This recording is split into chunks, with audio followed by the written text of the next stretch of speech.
Hello दोस्तों, हमारे YouTube channel आलोक विद्याकुल में आप लोगों का स्वागत है। देखिए, आज हम कक्षा प्रश्नावली दो चर वाले रैखिक समीकरणों को हल करने वाले हैं।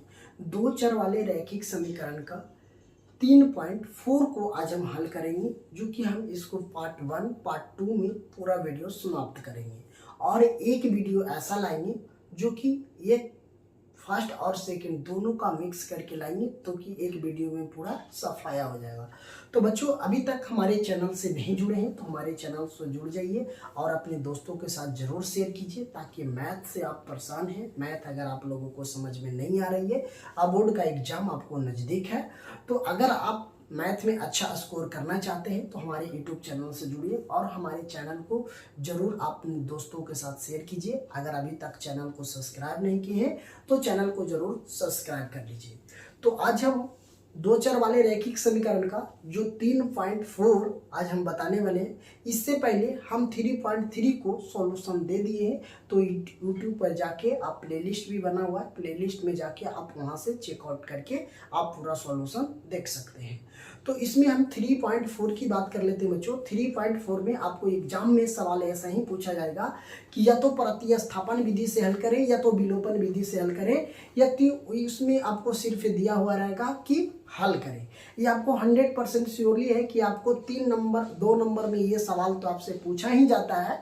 इसके साथ ही साथ अगर आप ऑब्जेक्टिव भी 50 को रहता है, उसमें भी 1 से 2 सवाल आपको ये मिल जाएगा। तो बच्चों, आज हम समझ लेते हैं 3.4 को, जो कि क्वेश्चन नंबर 1 से लेकर 4 तक समझेंगे। बाकी जो नेक्स्ट है, सेकंड है, जो सेकंड पार्ट में ही हम बताएंगे। तो इसमें अभी हम बताएंगे आपको इसमें एनसीईआरटी बुक में आपको दिया हुआ है विलोपन विधि या तो प्रतिस्थापन विधि। तो आपको एग्जाम में ये नहीं पूछा जाएगा बच्चों कि आप विलोपन विधि से हल करें या तो प्रतिस्थापन विधि से हल करें। अगर हम बात कर लेते हैं, अगर कोई सवाल ऐसा भी होगा कि आपको पूछ भी लिया जाएगा कि विलोपन विधि से हल करें या तो प्रतिस्थापन विधि से हल करें, तो ज्यादातर सवाल में आपको विलोपन विधि या तो प्रतिस्थापन विधि से ही पूछा जाएगा। तो चलिए हम एक एक सवाल करके हम समझ लेते हैं बच्चों। तो फर्स्ट मेरा सवाल है कि x + y = 5 और 2x - 3y = 4 है, तो इसको हमको हल करना है। तो सबसे पहले हम क्या करेंगे बच्चों, सबसे पहले देख लेते हैं, सवाल नंबर लिख लेते हैं कि समीकरण, यहां से ले लेते हैं हल, यहां से लिखते हैं हल कि x + y = 5, इसको हम समीकरण फर्स्ट मान लेते हैं। ये समीकरण 2 मान लेते हैं कि 2x - 3y = 4, इसको हम समीकरण 2 मान लेते हैं। तो बात यहाँ समझिएगा बच्चों, सबसे पहले क्वेश्चन को, कि अगर हमको इसको और इस दोनों में से या तो x + y या तो x को बराबर करना है, इसमें तो 2x से गुना करना पड़ेगा, या तो हम y को बराबर करेंगे तो इसमें हमें 3 से गुना करना पड़ेगा। अगर हम इसको, अगर ये 5 है यहाँ 4 है, तो दोनों को बराबर करने के लिए कुछ ना कुछ संख्या से हमको क्या करना पड़ेगा, गुना करना पड़ेगा। तो क्या हम करेंगे बच्चों, सबसे पहले अगर हमें समीकरण 1 में अगर 3 से गुना कर देते हैं तो ये मेरा आ जाएगा। तो लिखते हैं, यहां लिखेंगे, क्या लिखेंगे बच्चों, कि समीकरण फर्स्ट में 3 से गुना करने पर, तो 3 से हम गुना करते हैं, x + y = 5 में 3 से गुना करते हैं, ये मेरा हो जाएगा 3x + 3y = 5 दिया के 15। इसको हम समीकरण 1 ही है, ओके, कोई दिक्कत नहीं है। अब हम लिख लेते हैं बच्चों, अगर हम बात कर लेते हैं कि समीकरण 2 हमको ये है, तो लिख सकते हैं कि समीकरण 1 को समीकरण 2 से घटाने पर, लिख सकते हैं, यहां लिखते हैं बच्चों कि समीकरण 1 को 2 में घटाने पर, तो देखिए, अगर हम समीकरण 1 है 3x + 3y = 15, अब यहाँ लिखते हैं 2x - 3y = 4। अगर इसको घटाएंगे तो ये 3 से 3 तो कैंसिल हो जाएगा, 3y अब माइनस के 3 बाई तक क्या बचेगा हमको 0 बचेगा, है ना। तो 0 को हम क्या कर सकते नहीं भी लिख सकते हैं। अब यहाँ 3x है, यहाँ 2x है, तो अगर 3x में से अगर 2x को माइनस कर देंगे, अगर 3 रुपया है जिसमें से 2 रुपया को हम खर्च कर लेते हैं तो हमें कितना बचेगा 1 रुपया बचेगा। तो हम यहाँ से डायरेक्ट x बराबर लिख सकते हैं x बार x। अब देखिए यहाँ 3x है, यहाँ 2x, तो कितना बचेगा 1 ही x, तो x लिख दिए। अब 15 में से ये कितना बच गया हमको 15 बच गया, है ना। कितना बच गया बच्चों, अगर हम बात कर लेते हैं इसको, सॉरी हम इसको जोड़ तो जुड़ जाएगा, ये माइनस माइनस था तो कट गया ना। तो अगर हम इसको यहाँ तो घटाव के चिन्ह नहीं है तो जोड़िए, तो इसको जोड़ेंगे ना, सॉरी यहाँ जोड़ देंगे ना 5 3x प्लस 2x का कि दोनों में क्या है, दोनों में प्लस है। घटाने पर तो अगर घटाए तो ये से ये घट रहा है तब ना 0 हो रहा है, तो ये हो जाएगा 5x बराबर। अगर इसको हम करेंगे तब 15 प्लस में 4 है, क्या है प्लस में, तो हमको 15 4 19 हो जाएगा। इसलिए x बराबर हमको हो जाएगा 19/5 हो जाएगा। 19 बटा कितना हो जाएगा हमको 5 हो जाएगा। अब हम इसी x का मान समीकरण 1 या तो समीकरण 2 में धर देंगे तो हमको y का मान निकल जाएगा। तो चलिए अब यहाँ से हम चलते हैं, लिख देते हैं कि समीकरण 1 2 में x का मान रखने पे, है ना, क्या करने पर बच्चों रखने पर। तो चलिए अब हम रख देते हैं रखने पर। तो समीकरण 2x माइनस 3y बराबर 4 है। तो यहाँ 2x की जगह पर 19/5 माइनस 3y बराबर 4 कर देते हैं, कोई दिक्कत नहीं। अभी देखिए इसके नीचे कुछ नहीं तो 1, तो ये तो नहीं कटेगा, तो इसको हम कर दे,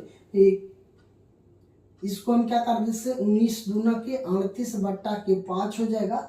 19 दूना 38 के कितना हो जाएगा हमको 5 हो जाएगा। चलिए x बराबर हमको क्या हो जाएगा 5 हो जाएगा। तो अगर हमें मान लीजिए समीकरण इतना बड़ा ये जो लिए हैं समीकरण 2 को लिए हैं तो कोई दिक्कत, अगर हम समीकरण 1 में भी धरते तो ये मान हमको हो जाता। तो चलिए यहाँ -3y बराबर 4, इसके नीचे कुछ नहीं तो 1 होगा, तो यहाँ से एलसीएम लेंगे तो ये कितना हो जाएगा 5। अब यहाँ 38 माइनस ये कितना हो जाएगा 5 3 के 15y बराबर 4 हो जाएगा। अब यहाँ से कर देते बच्चों, ये 38 माइनस 15y बराबर, इसको हम गुना कर देंगे तब 5 चौके 20 हो जाएगा। अब ये देखिए 29, इसको बराबर की साइड ले आते हैं 20 को, इसको बराबर की साइड भेज देते हैं तब y।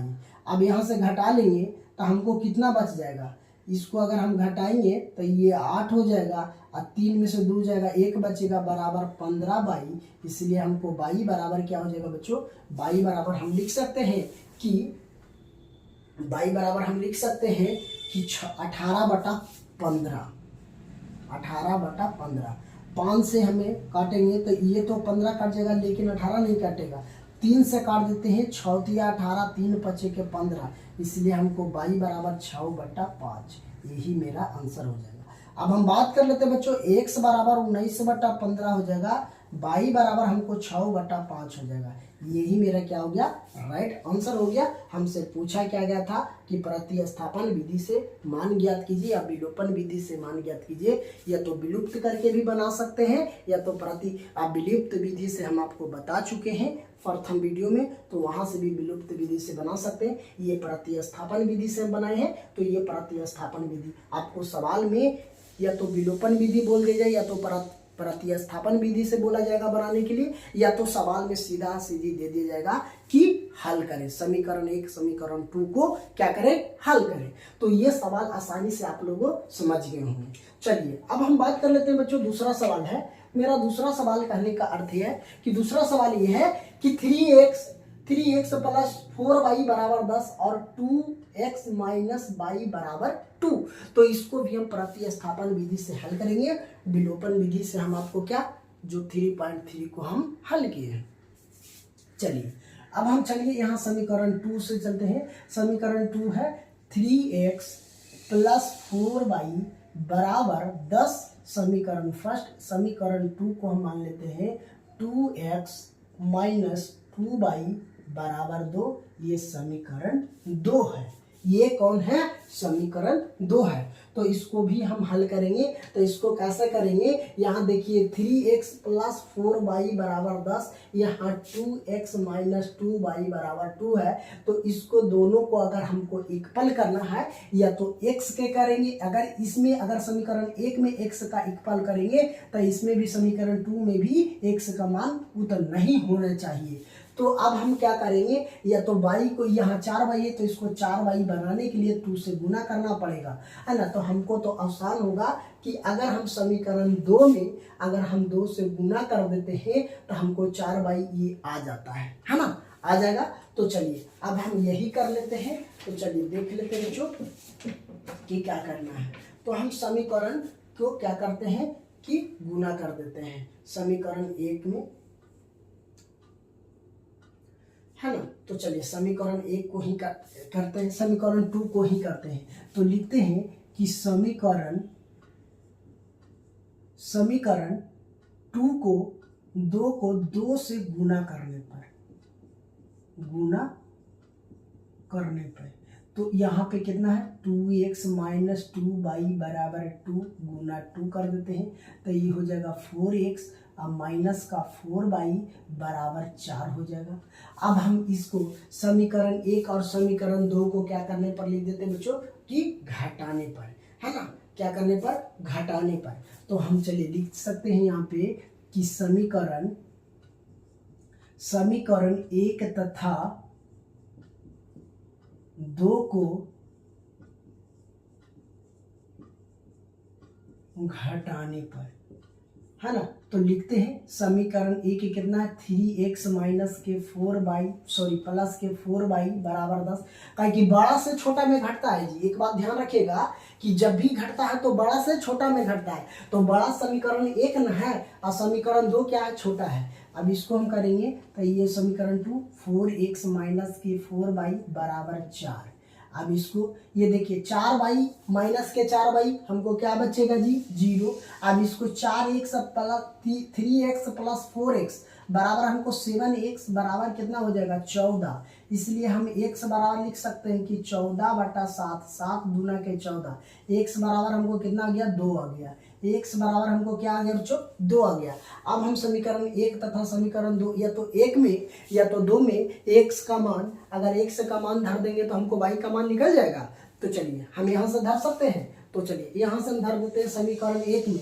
अब इसमें धरे थे 2 में, तो एक बार हम धर देते हैं समीकरण 1 में, ताकि आप लोगों को कोई दिक्कत नहीं होगा। चलिए लिखते हैं कि समीकरण 1 में x का मान रखने पे, है ना। क्या करने पर बच्चों? रखने पर। तो समीकरण 1 कौन है? 3x प्लस के 4y बराबर 10। इसलिए 3x के जगह पर हम कितना धरेंगे? 2 और प्लस 4y बराबर 10। ठीक है। तो चलिए यहाँ से धर लेते हैं बच्चों। एक बात और ध्यान दीजिएगा कि जो भी हम लिख रहे हैं ना, ऐसे कि समीकरण 1 तथा समीकरण 2 को घटाने पर, समीकरण 2 में 2 से गुना करने पर, यहाँ समीकरण 1 में x का मान रखने पर, ये जो पूरा प्रोसेस से हम लिख रहे हैं, आपको एग्जाम में इतना प्रोसेस करना पड़ेगा, तभी जाके 2 नंबर आपको मिलेगा। ओके। अब ये नहीं कि शॉर्ट में मारेंगे तो ये ऑब्जेक्टिव टाइप के एग्जाम नहीं है। अगर 2 नंबर में अगर सवाल पूछा जाए तो आपको इतना करना पड़ेगा। अगर ऑब्जेक्टिव में आपसे सवाल ऐसा किया जाए तो आप शॉर्ट तरीके से आपको खाली इतना मान लेना कि समीकरण 1 समीकरण 2 को घटाने पर मान लिया जाए कि घटता है, बड़े वाला से छोटा वाला क्या होता है? घटता है। तो ये सब चीज आपको ध्यान देनी होगी। ओके। चलिए अब इसको गुना कर देते हैं। 6 प्लस 4y बराबर 10। अब ये देखिए, अब इसको हम बराबर के 6 को ऊपटी भेज देंगे तो इधर प्लस में तो क्या हो जाएगा? माइनस में। तो 10 माइनस के 6, 4y बराबर हमको कितना हो जाएगा? 4 हो जाएगा। इसलिए y बराबर हमको हो जाएगा 4/4 काट जाएगा 1। इसलिए y का मान हमको कितना हो जाएगा बच्चों? 1 हो जाएगा। अब यहाँ लिख सकते हैं कि x बराबर हमको 2, y बराबर हमको कितना हो जाएगा? 1। यही मेरा क्या हो जाएगा? राइट आंसर हो जाएगा। तो क्वेश्चन नंबर 1 और 2 को आसानी से आप लोग को समझ में आ गया होगा। तो अगर समझ में आ गया, अगर आप इसको स्क्रीनशॉट लेना चाहते हैं तो स्क्रीनशॉट भी ले सकते हैं। या तो आप कॉपी में नोट डाउन करना चाह रहे हैं बच्चों तो कॉपी में नोट डाउन कर लीजिए। आपको इतना सिंपल तरीके से बताए हैं ताकि आप लोगों को आसानी से ये क्वेश्चन समझ में आ जाएगा। आप इतना श्योरली रहिए कि आपको एग्जाम में 100% श्योरली है कि 2 नंबर में तो पूछा ही जाएगा, लेकिन ऑब्जेक्टिव में ये सवाल आपसे जरूर किया जाएगा। तो इसको वीडियो को रोक करके आप आसानी से इसको कॉपी में नोट डाउन कर लीजिए। आज जो भी सवाल एग्जाम में आपसे पूछा जाता है बच्चों, तो जो भी सवाल होता है जो एग्जाम में एनसीईआरटी ही पैटर्न से पूछा जाता है, तो एनसीईआरटी ही क्वेश्चन को ज़्यादा फोकस करिए। आप कहें कि एग्जाम में आपका ज़्यादा समय बचा भी नहीं है तो एनसीईआरटी पर ज़्यादा फोकस करेंगे। चलिए आप इसको नोट डाउन कर लीजिए। 2 नंबर क्वेश्चन तो समझ गए हैं। अब हम तीसरा और चौथा क्वेश्चन को इस वीडियो में समझ लेंगे और इस वीडियो का अंत ही क्वेश्चन होगा।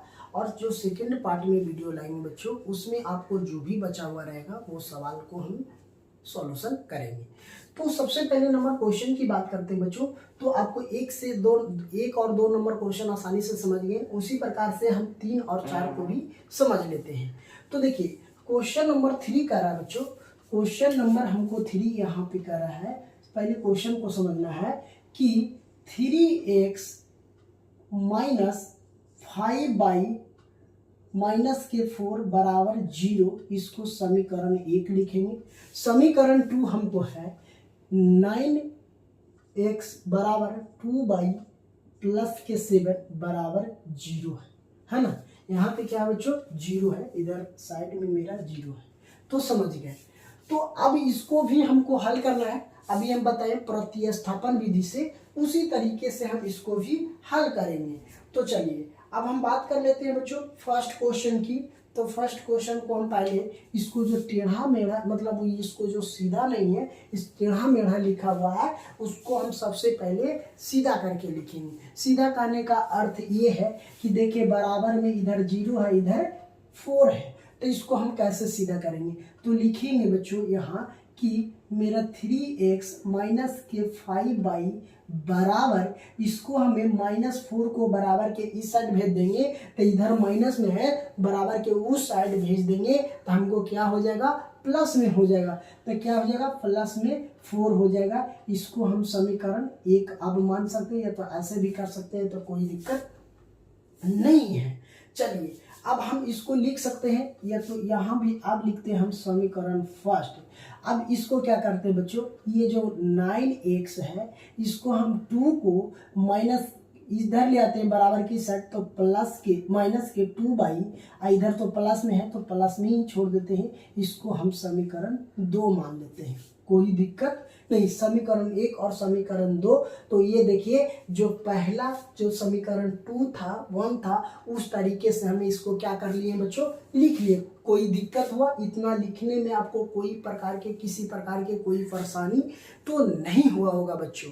ताकि ये सारे सवाल बच्चों देख के क्या करते हैं एग्जाम में सवाल को छोड़ देते हैं, नहीं बना पाते हैं। तो ये बात समझ लीजिए कि यहाँ के 3x है, 3x माइनस 5y, तो ये लिख दिए। इसको हम माइनस में है तो इसको बराबर के उस साइड भेज देंगे तो हमें क्या हो जाएगा प्लस में हो जाएगा। अब कोई दिक्कत नहीं। यहाँ देखिए 9x है, अब ई बाई 2y है, इसको हम बराबर के इस साइड लाएंगे तो इधर प्लस में, तो इस साइड आएगा तो क्या हो जाएगा माइनस में। अब यहाँ पे देखिए बराबर, ये तो पहले से ही प्लस में है, तब इसको हम बराबर के इस साइड कर रहे हैं तो ये प्लस में ही 7 रहेगा। चलिए अब हम कर लिए हैं। तो अब देखिए अब यहाँ हम क्या करेंगे, अब हमको बराबर करना है। तो देखिए यहाँ पे क्या है -3x माइनस 5y बराबर 4 है, यहाँ पे 9x माइनस 2y बराबर 7 है। तो अब हम इसको में बराबर करना चाहेंगे बच्चों, तो बराबर कौन हो सकता है, या तो यहाँ 9x है तो इसको ही हम कर देते हैं, समीकरण 1 को ही हम 3 से गुना कर देंगे तो हमको नहीं हो जाएगा बराबर, बिल्कुल हो जाएगा। तो हम यहाँ लिख सकते हैं कि समीकरण 1 में 3 से गुना करने पर, क्या करने पर बच्चों गुना करने पर, यहाँ कर देते हैं 3x माइनस 5y बराबर 4 गुने 3, यहाँ मेरा 9x माइनस 5 तिया के 15y, आई हो जाएगा 4 तिया के 12, कोई दिक्कत नहीं है। अब हम क्या कर लिख सकते हैं कि समीकरण एक में दो को घटाने पर क्या कर सकते हैं बच्चों कि समीकरण एक में समीकरण दो को घटाने पर अगर हम एक से समीकरण दो में अगर एक से गुना करेंगे तो इसमें इतना ही होगा, कोई चेंजिंग नहीं होगा, तो हमको एक से गुना करना भी नहीं है। अगर आपको ऐसा लग रहा है तो चलिए यहां से भी हम कर सकते हैं कि समीकरण टू में एक से गुना करने पर है ना, तो चलिए 9x माइनस 2y बराबर 7 गुने 1, अगर इसको करेंगे 9x माइनस के 2y बराबर 7, कोई दिक्कत नहीं। आप जो एक और दो सवाल बताए हैं उसमें भी आप ऐसे कर सकते हैं, कोई दिक्कत नहीं है। दोनों को ही एक से भी गुना कर सकते हैं, या तो जितना भी संख्या से अगर मतलब पैरल बनाना, जोड़ा बनाना है तो गुना कर सकते हैं, कोई दिक्कत नहीं है। ठीक है, तो चलिए अब लिख देते हैं समीकरण एक को दो में घटाने पर तो 9x माइनस के 15y बराबर 12। अब यहाँ पे हमको क्या हो जाएगा, यहाँ समीकरण 2 9x माइनस 2y बराबर 7। अब यहाँ देखिए एक चीज ध्यान दीजिएगा कि अब हमको सिंबल चेंज करना है। यहाँ प्लस में है तो माइनस हो जाएगा, यहाँ माइनस है तो प्लस हो जाएगा, यहाँ प्लस है तो माइनस। ये प्लस कहाँ से आ गया, तो इसके आगे में कुछ सिंबल नहीं दिया हुआ है, तो समझ जाइए कि वो चीज क्या है, प्लस में है। क्या है बच्चों, प्लस में है। तो चलिए अब यहाँ से हम करते हैं, ये देखिए 9 से 9 कट जाएगा। अब ये 15 है माइनस 15, और ये कितना है कि प्लस के 2 अगर घटाएंगे तो हमको कितना आ जाएगा, हमको बच जाएगा 13 माइनस 22। अब इसको 12 में से अगर 7 घटाएंगे तो हमको कितना बचेगा 5, इसलिए 22 बराबर हमको हो जाएगा -5/13। ये मेरा 22 का मान आ गया। ठीक है, 22 का मान हमको आ गया -5/13। कितना आ जाएगा, अब यहाँ देखिए माइनस में 13 आता है, ये ऊपर में क्यों, ऊपर में हो जाता है। चलिए अब हम लिख देते हैं कि समीकरण एक या तो समीकरण दो में, या तो इसमें धरिए y का मान या तो इसमें धरिए, तो हमको क्या मान आ जाएगा, x का मान। चलिए अब यहाँ हम लिख सकते हैं कि समीकरण एक में y का मान रखने पर तो चलिए अब हम समीकरण एक में धरते हैं, तो 9x माइनस के 15y बराबर 12, तो 9x माइनस 15y के मान कितना हम धर रहे हैं बच्चों, माइनस के 5/13 बराबर 12। चलिए अब यहाँ से करते हैं, तो यहाँ मेरा कितना हो जाएगा 9, अब यहाँ गुना कर देंगे तब 15×5 = 75। कितना हो जाएगा बच्चों, अगर हम इसको गुना करेंगे तो कितना हो जाएगा हमको 15×5 = 75, लेकिन माइनस में है तो हमको कितना हो जाएगा, सॉरी 5 होगा ना, समीकरण यहाँ ये तो गुना के हैं तब आया ना, तो ये 5 हो जाएगा, तब 5×5 से है ना, कितना हो जाएगा 5×5 से। तो देखिए अब हम यहाँ पे करेंगे तो माइनस माइनस प्लस 25 कितना हो जाएगा बच्चों, 25/13 बराबर कितना हो जाएगा 12। इसके नीचे कुछ नहीं तो 1, ये एलसीएम होगा 13, ता 9 से 1 से भागा देंगे 13 में, तो हमको कितना आ जाएगा 13, और 13 से गुना कर देंगे 9 बार में, तो कितना हो जाएगा हमको, अगर हम बात कर लेते हैं गुना कर देंगे तो कितना हो जाएगा हमको, सॉरी यहाँ भी तो 3 ना होगा जी, यहाँ भी कितना हो जाएगा हमको 3 हो जाएगा। कि समीकरण एक में हम पूरा मान क्यों धरेंगे, परेशानी बड़ा करना। तो देखिए 13×3 = 39, x माइनस 25 बराबर कितना हो जाएगा 12, इसलिए 39x माइनस 25। अब इसको गुना कर दीजिए 13, यहाँ पे कितना 4 होगा, सॉरी यहाँ पे समीकरण 4 होगा 12 नहीं, यहाँ पे हमको मान धरना है कितना 4 ही धरेंगे। समीकरण हम पूरा ये मान गुना वाला धर दिए थे, ये हम गुना वाला धर दे, गुना वाला नहीं धरना है, ये टोटल मान यही धरना है बच्चों, है ना। तो 13×4 = 52, कितना हो जाएगा बच्चों 13 चौके 52, तो हम यहाँ लिख सकते हैं 52। अब यहाँ पे देखिए 39x बराबर 52, इसको हम बराबर की साइड भेज देंगे तब प्लस में 25 हो जाएगा। 39x बराबर इसको हो जाएगा 7, ये हो जाएगा 7, 77 हो जाएगा ना। कितना हो जाएगा हमको 77 हो जाएगा। सॉरी यहाँ प्लस में ना है, प्लस में तो इधर माइनस में होगा ना, इधर माइनस में होगा। अच्छा माइनस में होगा तो इसको अगर हम घटाएंगे तो हमको कितना आ जाएगा 27 आ जाएगा। इसलिए x बराबर हमको आ जाएगा कितना आ जाएगा 27/39 आ जाएगा। कितना आ जाएगा बच्चों 27/39 आ जाएगा। तो इसको अगर हम 3 से काटेंगे तो 9 या 27, कितना बार में कट जाएगा, एक बार 13 या 39, इसलिए x बराबर हमको 9/13। अब हमको देखिए पता हो गया x का मान और y का मान। x का मान तो ये आ गया था, y का मान हमको कितना होगा -5/13।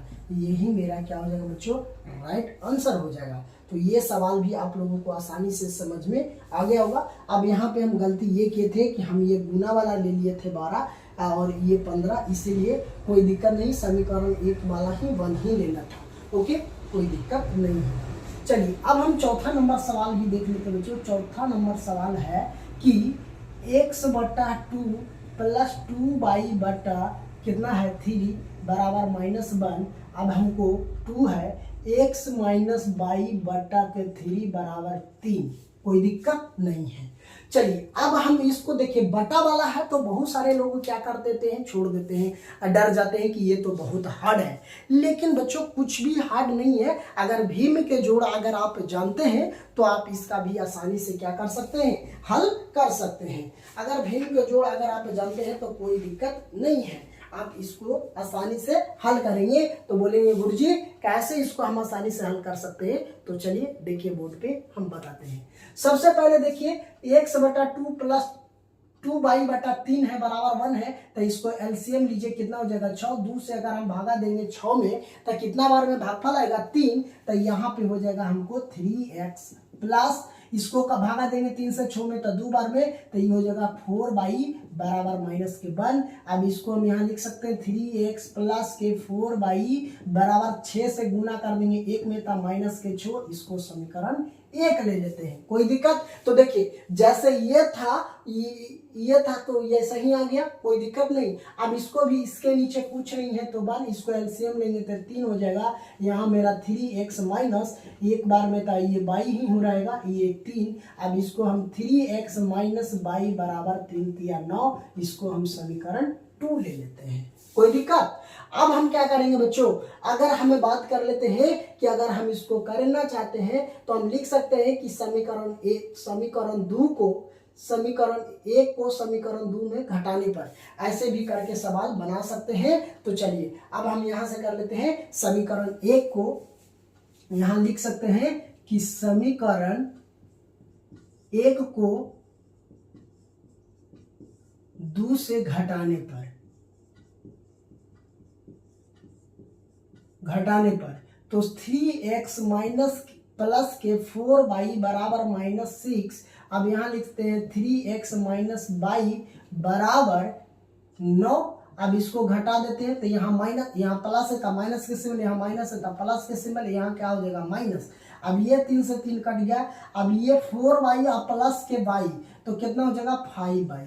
अब इसको हम कर देंगे माइनस माइनस प्लस था 5 तिया के 15, 5 तिया के 15 हो जाएगा, कोई दिक्कत नहीं। अगर लेकिन ये जो माइनस में सिंबल आएगा है ना, इसलिए हम यहाँ लिख सकते हैं y बराबर -15/5, इसको काट देंगे 3 -3, y बराबर हमको कितना आ जाएगा -3। इसलिए y का मान हमको कितना आ गया बच्चों -3 आ गया। तो ये कोई दिक्कत यहाँ तक समझने में नहीं हुआ होगा, क्योंकि सवाल बहुत ही आसान तरीका से बनाया जा सकता है। इसको अगर आप समझ जाते हैं तो अगर जो अगले आदमी जो टीचर हो वो बताने वाले अच्छे से हो तो कोई दिक्कत नहीं, कोई बच्चा भी ये सवाल को हल कर सकते हैं। अगर इस टाइप का सवाल अगर और कोई भी डिजिट चेंज रहेगा, अगर यहाँ से कुछ भी अगर चेंज रहता है तो क्या कर सकते हैं, आप आसानी से इसको हल कर सकते हैं, कोई दिक्कत नहीं होगी। चलिए अब हम कर देते हैं कि समीकरण या तो 1 में धर देते हैं या तो समीकरण 2 में। अगर समीकरण 1 में धरेंगे तो भी x का मान निकलेगा, या तो समीकरण 2 में अगर हम धर देते हैं y का मान तभी हमको x का मान निकलेगा। तो क्या करेंगे बच्चों, सबसे पहले हम समीकरण 1 में या तो समीकरण 2 में धर देते हैं। तो हम बात कर लेते हैं कि समीकरण 1 में ही धरते हैं। लिख सकते हैं यहाँ पे कि समीकरण 1 में y का मान रखने पर, समीकरण 1 में y का मान रखने पर, y का मान रखने पे, है ना, रखने पर, तो y का मान धरते हैं। समीकरण 1 हमको कौन है, ये है, तो यहां लिख सकते हैं 3x प्लस के 4y बराबर माइनस के 6। तो अब यहां से हम क्या करते हैं बच्चों, यहां से हमको 3x प्लस 4 गुने y का मान यहाँ पे धरेंगे -3 बराबर -6। अब यहाँ से करेंगे 3x, यहाँ प्लस माइनस का -12 बराबर -6। अब यहाँ से लिखते हैं 3x बराबर -6, इसको हम बराबर की उस साइड भेज देंगे तो प्लस के 12 हो जाएगा, प्लस के 12 हो जाएगा। अब यहाँ मेरा कितना हो जाएगा 3x बराबर ये -6 एक प्लस के 12, तो 12 प्लस में है लेकिन कम है -6, तो हमें अगर घटा देंगे तो हमको कितना आ जाएगा 6, प्लस में ही 6 आएगा, काहे कि ज्यादा संख्या किसमें है, प्लस में, तो प्लस वाला को अब इसलिए x बराबर हम यहाँ से लिख सकते हैं 6/3, इसलिए काट सकते हैं, तो x बराबर हमको कितना आ जाएगा 2 और y बराबर हमको -3। यही मेरा आंसर हो जाएगा, यही मेरा क्या हो जाएगा बच्चों, आंसर हो जाएगा। तो आप इसका जो 1 से लेकर 4 तक ला क्वेश्चन जो हम बताए हैं, आपको इसी टाइप से सवाल एग्जाम में अगर पूछा जाए तो क्या आप नहीं बना सकते हैं। अगर आपको मान लिया जाए कि यहाँ जो संख्या दिया हुआ है वो संख्या अगर चेंज करके हम दे दे तो आपसे क्या हल नहीं हो पाएगा, बिल्कुल हो जाएगा। अगर आप समझ जाते हैं तो कोई भी सवाल हो, नंबर कुछ भी लिखा हो, आप आसानी से क्या कर सकते हैं बच्चों, हल कर सकते हैं। तो ये सवाल आप लोगों को आसानी से समझ में आ गया होगा, तो आप इसको कॉपी में नोट डाउन कर लीजिए। आप कॉपी में नोट डाउन करके एक बार अपने से बना के चेक कीजिएगा। अगर जहां आपको समझ में नहीं आए तो फिर वीडियो उठा के जहां पे समझ में नहीं आ रहा वहां पे देख लेना, या तो कॉपी में भी आप उलट के देखेंगे तो आपको समझ में आ जाएगा। तो आई होप ये वीडियो आप लोगों को पसंद आया होगा। अगर वीडियो पसंद आया होगा तो चैनल पे नए हैं तो चैनल को सब्सक्राइब कर लीजिए। अभी तक और अपने दोस्तों के साथ ये वीडियो शेयर नहीं किए हैं तो आप दोस्तों के जरूर शेयर कीजिए, ताकि वो भी बच्चा इस एग्जाम से मैथ से परेशान है, समझ में नहीं आ रहा है, तो उनको भी ये वीडियो जरूर भेजिए। तो थैंक यू दोस्तों, फिर मिलते हैं आप लोगों के बीच नए कक्षा में।